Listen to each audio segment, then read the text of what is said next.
नमस्कार, मैं अनुराग उपाध्याय। हमारे साथ मौजूद है महाराष्ट्र प्रदेश प्रवक्ता शैलेश पांडे जी, भारतीय जनता पार्टी के। सर, आप पूरे 50 साल हो चुके हैं आपातकालीन को। इस विषय पे आप क्या कहें? देखिए, आज का जो दिन है आपातकाल का, ये बहुत ही दर्दनाक दिन है। आज से ठीक 50 वर्ष पहले देश में उस वक्त की प्रधानमंत्री इंदिरा गांधी जी ने ये इमरजेंसी लगाई थी और इस इमरजेंसी से इतनी प्रताड़ना, इतनी यातना, इतना तकलीफ लोगों को दिया कि आज 50 वर्ष के बाद भी जब इमरजेंसी की हम याद करते हैं तो मतलब सिहरन सी हो जाती है। बहुत दर्द होता है उन हादसों को देखते हुए। जिस प्रकार से इंदिरा गांधी जी ने देश के चारों लोकतंत्र के स्तंभ को खत्म कर दिया, लोकतंत्र की हत्या की, संविधान की हत्या की। आप देखेंगे कि उस वक्त पत्रकारिता जैसे ही 25 जून 1975 को इमरजेंसी लगा है, तुरंत उन्होंने अखबारों पे बंदी लाई, उनकी लाइट काट दी, संपादकों को जेल में डाल दिया, पत्रकारों को जेल में डाल दिया। कुलदीप नैयर जैसे इतने बड़े संपादक, वो कितनी प्रताड़ना हुई उन्होंने अपनी किताबों में लिखा हुआ है। टाइम्स ऑफ इंडिया हो, इंडियन एक्सप्रेस हो, बड़े से बड़े अखबार हो, छोटे से छोटे पत्रकार हो, अखबार हो, सभी को प्रताड़ित किया गया। 21 महीने लगातार 75 से लेकर 77 तक जेलों में ठूसे गए। करीबन इतनी प्रताड़ना हुई लोकतंत्र के चौथे स्तंभ पत्रकारिता को। और जो जुडिशरी है, न्याय व्यवस्था है, न्याय व्यवस्था को भी उस वक्त कोई कोर्ट में केस नहीं कर सकता था, अपील नहीं दायर कर सकता था।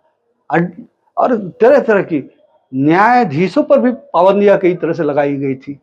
और हम तीसरी चीज देखते हैं कि विरोधी पक्ष के जितने भी नेता थे, वो उन सारे लोगों को जेल में ठूस गया। माननीय जयप्रकाश नारायण जी, अटल बिहारी वाजपेयी जी, लाल कृष्ण आडवाणी जी, मुलायम सिंह जी, लालू जी और नानाजी देशमुख, अरुण जेटली, अश्विनी प्रसाद चौबे, जितने बड़े से बड़े नेता थे, संघ के रजू भैया जी, और बहुत यातनाएं दी, प्रताड़नाएं दी गई थी और वो कोई भूल नहीं सकता है।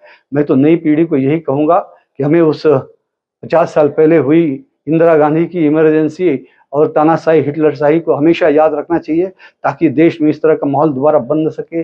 कोई कांग्रेस आज भी बार बार कहती है कि संविधान खतरे में, लेकिन संविधान को इन्होंने 110 बार संशोधन करके खत्म किया। इन्होंने इमरजेंसी लगाकर लोकतंत्र की हत्या की, डॉक्टर बाबा साहब अम्बेडकर के संविधान को खत्म किया, और ये उल्टा चोर कोतवाल को डांटे ऐसे ये बातें करते हैं।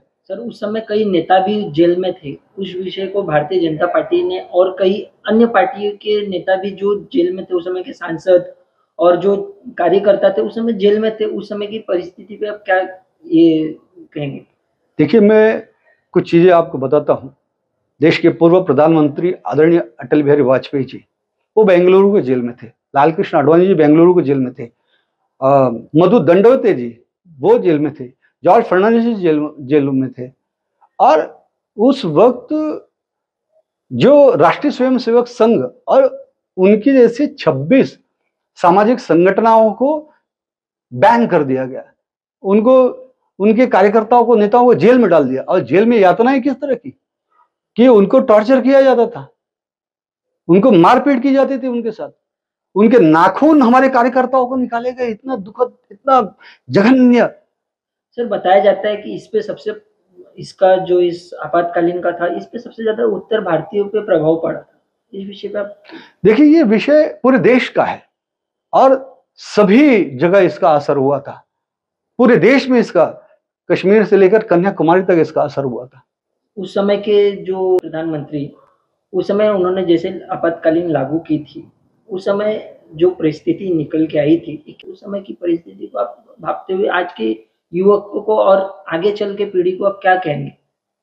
देखिए, सबसे पहले तो मैं युवकों को ये कहूंगा कि उन्हें इमरजेंसी के कारण को भी जानने की आवश्यकता है। हम जनरली 2-3 चीजों को ही पब्लिक में ये जानते हैं कि इंदिरा गांधी जी जब रायबरेली से चुनाव लड़ी थी वो 1971 में, तभी संयुक्त मोर्चा के राजनारायण जी रायबरेली से लड़े थे और वो 1 लाख वोटों से हार गए। वो हारने के बाद वो इलाहाबाद हाई कोर्ट में केस दायर करते, और केस दायर करने के बाद 12 जून 1975 को इलाहाबाद हाई कोर्ट उस पर निर्णय देता है और निर्णय ये देता है कि इंदिरा गांधी के प्रधानमंत्री पद से हटने का निर्णय देता है। और इतना ही नहीं, उनको 6 साल तक चुनाव न लड़ने का भी निर्णय ये इलाहाबाद हाईकोर्ट देता है। इसका कारण क्या बताया कि इंदिरा गांधी ने चुनाव में धांधली की। धांधली किस तरह से कि उन्होंने जो सरकारी मशीनरी थी उसका दुरुपयोग किया, सरकार के पैसों से उन्होंने चुनाव लड़ा। उनके जो स्टेज थे, मंच थे, वो सारी चीजें, साहित्य थी, वो सरकारी पैसे से लिया था।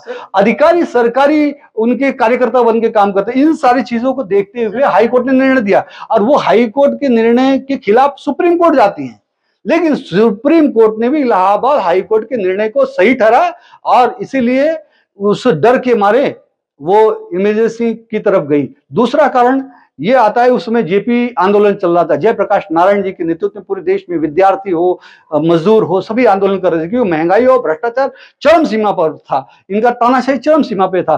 तो ये दूसरा कारण उन्होंने दिल्ली में 25 जून को सुबह दोपहर में ही जयप्रकाश नारायण जी ने बहुत बड़ा आंदोलन किया और उन्होंने रैली की रामलीला मैदान में उन्होंने वहां से नारा दिया कि राष्ट्रीय कवि रामधारी सिंह दिनकर जी की कविता को कोट करते हुए कि सिंहासन खाली करो कि जनता आती है, और उसके बाद देश में उबाल से उठती है। लेकिन ये दो कारण तो सभी जानते हैं। तीसरा सबसे महत्वपूर्ण कारण मैं आपको बताता हूं, आप इतिहास पढ़िए, और जो आदमी अपना इतिहास नहीं पढ़ता है उसका भूगोल गोल हो जाता है, वो अपने आप को नहीं समझ पाता, देश को नहीं समझ पाता है।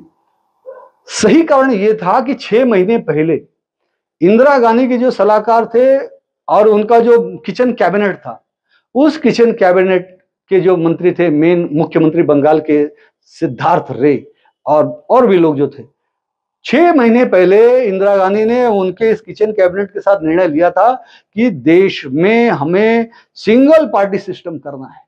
देश में हमें इंदिरा गांधी को आजीवन ताउम्र राष्ट्रपति या प्रधानमंत्री बना के रखना है। यह षड्यंत्र था उनका और इसलिए ये इमरजेंसी की तरफ गए। ये देश को पूरा मतलब single largest party Congress party अकेली और सारे विरोधियों का खात्मा, सारे नेताओं का खात्मा करना चाहते थे। ये षड्यंत्र था। ये भी बताया जाता है कि उन्होंने अपने सत्ता को बचाने के लिए आपातकालीन लगाया गया था।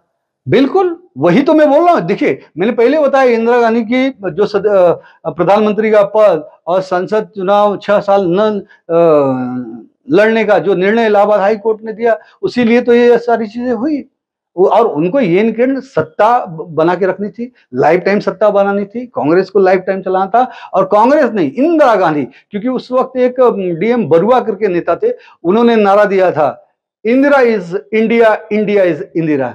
लेकिन इस देश की मिट्टी में वो ताकत है, उखाड़ के फेंक दिया इंदिरा गांधी के तानाशाही को, इंदिरा गांधी के हिटलर शाही को।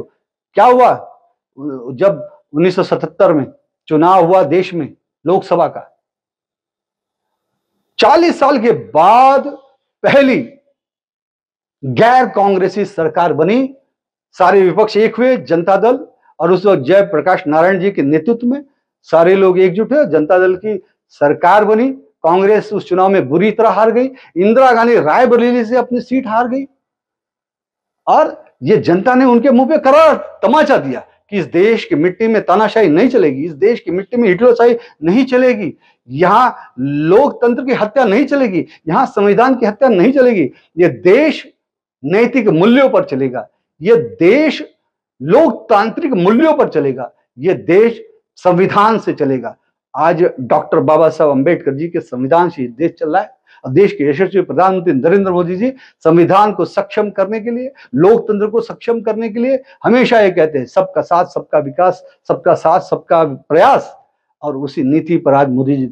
आप ध्यान से देखिए कि किस तरह से उस वक्त इंदिरा गांधी ने सारी विरोधी पार्टियों को खत्म करने का कुचक्र किया, सारे नेताओं को जेल में डाला।